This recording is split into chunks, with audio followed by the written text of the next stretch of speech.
Assalamualaikum warahmatullahi wabarakatuh.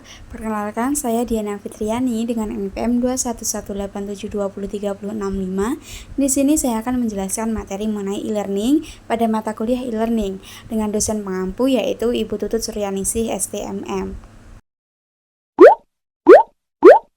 Topik pembahasannya adalah pengertian e-learning, kelebihan e-learning, kelemahan e-learning, kerangka dan juga komponen e-learning. E-learning merupakan sebuah proses belajar dan mengajar yang memanfaatkan media elektronik secara khusus yaitu internet sebagai sistem pembelajarannya. Selanjutnya adalah kelebihan e-learning. Yang pertama adalah fleksibel. E-learning dapat diakses kapan saja dan di mana saja, sehingga siswa dapat belajar sesuai dengan waktu yang telah ditentukan. Yang kedua adalah hemat biaya, di mana e-learning itu tidak memerlukan biaya untuk instruktur atau minimum audiensi, sehingga biaya dari pembelajaran itu lebih terjangkau. Kemudian interaktif, di mana e-learning dapat meningkatkan interaktivitas antara peserta didik dengan pendidik, ataupun dengan peserta didik yang lainnya. Selanjutnya adalah mudah diakses. E-learning dapat diakses melalui smartphone yang terhubung ke internet. Kelebihan selanjutnya adalah wawasan yang luas, di mana e-learning ini menyediakan materi pelajaran yang belum tersedia di dalam media cetak, sehingga siswa dapat menemukan banyak hal baru.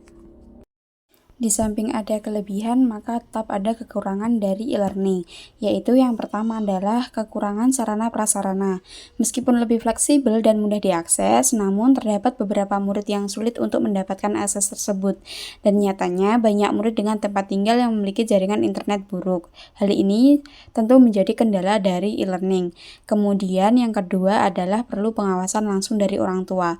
Peran orang tua itu sangat dibutuhkan dalam e-learning ini, karena guru itu tidak dapat mengawasi secara full. Kemudian yang ketiga adalah tugas yang sering kali menumpuk. E-learning ini membuat guru memberikan tugas atau PR yang lebih banyak, karena beberapa guru menganggap bahwasannya memberi tugas merupakan solusi efektif agar murid tidak menghabiskan waktu secara percuma. Yang selanjutnya adalah materi sulit dipahami, di mana kondisi e-learning yang kurang efektif membuat murid sulit memahami materi, terlebih jika murid atau guru memiliki jaringan internet yang buruk pula. Nah, hal ini akan menyebabkan penyampaian dan penerimaan materi yang menjadi kurang efektif. Selanjutnya adalah kerangka e-learning. Badrul Khan pada karyanya tahun 2005 menjelaskan bahwasannya terdapat 8 dimensi untuk mengembangkan e-learning dengan masing-masing dimensi saling terkait dan saling berpengaruh sebagai suatu sistem. Yang pertama adalah penyelenggara atau institusional. Adanya unsur penyelenggara yang mengelola masalah akademik, administrasi, dan layanan kepada peserta didik. Kedua, manajemen. Adanya unsur pengelolaan yang terkait dengan pengelolaan pembelajaran dan distribusi informasi. Ketiga, teknologi. Adanya infrastruktur untuk mendukung sistem penyelenggara e-learning.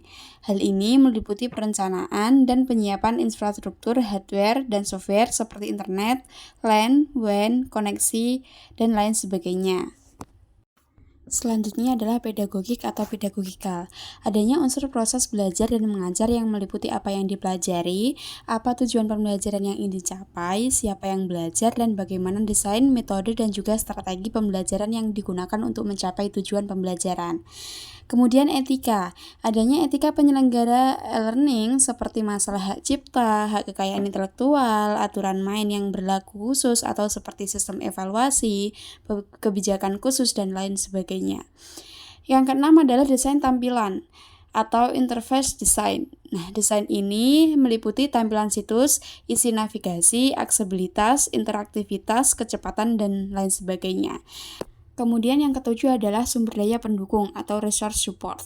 Nah, sumber daya yang dibutuhkan untuk mendukung proses e-learning ini. Kemudian yang terakhir adalah evaluasi atau evaluation. Untuk melihat keberhasilan penyelenggaraan e-learning, maka perlu dilakukan evaluasi untuk mengukur keberhasilan pembelajaran maupun penyelenggaraan e-learning. Selanjutnya adalah komponen e-learning. Ada beberapa komponen dalam e-learning, di antaranya adalah yang pertama desain instruksional, kemudian komponen multimedia, alat internet, komputer dan perangkat penyimpanan, koneksi dan juga penyedia layanan, kemudian program penulisan atau manajemen, perangkat ERP, server, dan juga aplikasi terkait. Komponen-komponen e-learning itu tentunya juga saling berhubungan. Baik, itu tadi materi e-learning dari saya. Semoga dengan presentasi kali ini dapat bermanfaat dan juga dapat memenuhi tugas mata kuliah pembelajaran ekonomi berbantuan komputer dengan dosen pengampu yaitu Ibu Tutut Suryanisi STMM. Saya Diana Fitriani undur diri, mohon maaf apabila ada tutur kata yang kurang berkenan. Wassalamualaikum warahmatullahi wabarakatuh.